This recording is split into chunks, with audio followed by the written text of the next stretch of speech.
মাত্র ৬ ঘন্টায় ঢাকা উত্তর সিটি কোরবানির পশুর বর্জ্য অপসারণে কাজ করছে ঢাকা উত্তর সিটি কর্পোরেশন। রাত ৮টার মধ্যে এ কাজ শেষ হবার কথা। দুপুরে মিরপুর থেকে এর শুরু করেন মেয়র আতিকুল ইসলাম। তবে ঢাকা দক্ষিণ সিটি থেকে কোরবানির বর্জ্য সরাতে ২৪ ঘন্টা সময় চেয়েছেন মেয়র শেখ ফজলে নূর তাপস। খায়রুল ইসলামের রিপোর্ট। ওয়ালটন ফ্রিজ কিনে অনেকের মতো আপনিও হয়ে যেতে পারেন মিলেনিয়াল। সেরা পণ্যের সেরা অফার। ঢাকা উত্তর সিটিতে এবার পশু কোরবানি হয়েছে প্রায় ১৩ লাখ। দক্ষিণেও এর কাছাকাছি। রাজধানীতে কোরবানি পশুর বর্জ্য পরিষ্কারে কাজ করছেন ২ সিটি কর্পোরেশনের ২০,০০০ পরিচ্ছন্নতা কর্মী। নির্দিষ্ট স্থানে পশু জবাই করতে কোরবানিদাতাদের এবছর ১,০০০ টাকা করে প্রণোদনাও দেয় উত্তর সিটি কর্পোরেশন। ডেজিগনেটেড টিম করে দিয়েছে গুলশান সোসাইটির ক্লিনার এবং ডিএনসিসির ক্লিনার, যে কোন কোন এরিয়ায়, এবং প্রতি ২ ঘন্টা ৩ ঘন্টা পরপর কিন্তু চেক করা হচ্ছে যাতে কোনো ময়লা না জমে। এবং আশা করছি এবার আর ওরকম বিকালের ভিতরে সব পরিষ্কার হয়ে যাবে যদি ওয়েদার ঠিক থাকে। নগরবাসীরও কিছু দায়িত্ব আছে, আমাদেরও দায়িত্ব আছে। শুধু সিটি কর্পোরেশন সরকার করবে এমন না, আমাদেরকেও সচেতন হতে হবে। উন্নত বিশ্বে তো এই ব্যবস্থাপনাটা অন্যরকম। আমাদের দেশে সবাই আবেগে আমরা ফ্যামিলি নিয়ে একটা কোরবানি করি। এর পাশাপাশি আমাদেরকে সচেতন থাকতে হবে, রোগ বালাই বিভিন্ন জিনিস হতে পারে। ১৩ লক্ষ পশু কোরবানি দেওয়ার জন্য এবং এটিকে পরিষ্কার করা এটি অত্যন্ত একটি কঠিন কাজ। বা জনগণ সাথে আমি ধন্যবাদ জানাই, ইতিমধ্যে আপনারা সাহায্য করেছেন। আমি সম্মানিত এলাকাবাসীকে বলবো যে আপনারা এখনও যারা কোরবানি দিচ্ছেন তারা আমাদেরকে সহায়তা করুন। আমরা ১০,৪০,০০০ পলিব্যাগ আমরা দিয়েছি।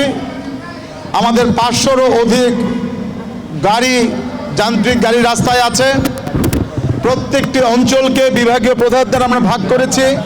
প্রত্যেকটি ওয়ার্ডে ওয়ার্ডে আমাদের সম্মানিত কাউন্সিলরবৃন্দ কাজ করছে। রাত্র ৮টার ভিতরে সকল এলাকার অলিতে গলিতে সকল ধরনের বর্জ্য আমরা পরিষ্কার করে ফেলবো ইনশাল্লাহ। ব্লিচিং পাউডার ছিটিয়ে দিন, আমাদেরকে জানান।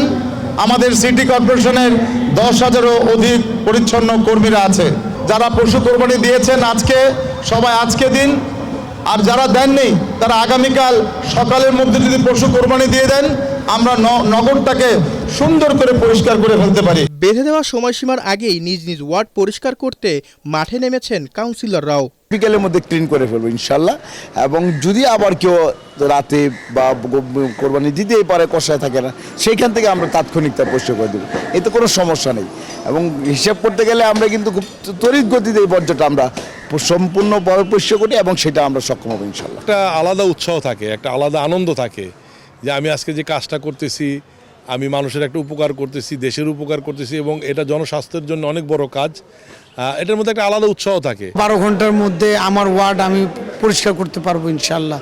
এবং ইতিমধ্যেই আমাদের প্রত্যেকটি ইউনিটের পরিচ্ছন্ন কর্মী এবং নেতাকর্মী সকলকে দিয়ে বর্জ্যের ব্লিচিং পাউডার, ব্যাগ, তারপর আপনার স্যাভলন আমরা যারা কোরবানি দেয় বাসায় বাসায় তাদের হাতে পৌঁছে দিয়েছি। বর্জ্য পশু সব আমরা বাগানে পৌঁছে দিতে পারবো। আমরা সকাল 10টাতে কাজে নেমেছি। ইতিমধ্যে যেখানে যেখানে খবর পাচ্ছি যে পশু জবাই হচ্ছে, সেখানে আমার প্রায় ৮টা টিম করে রাত দেওয়া আছে।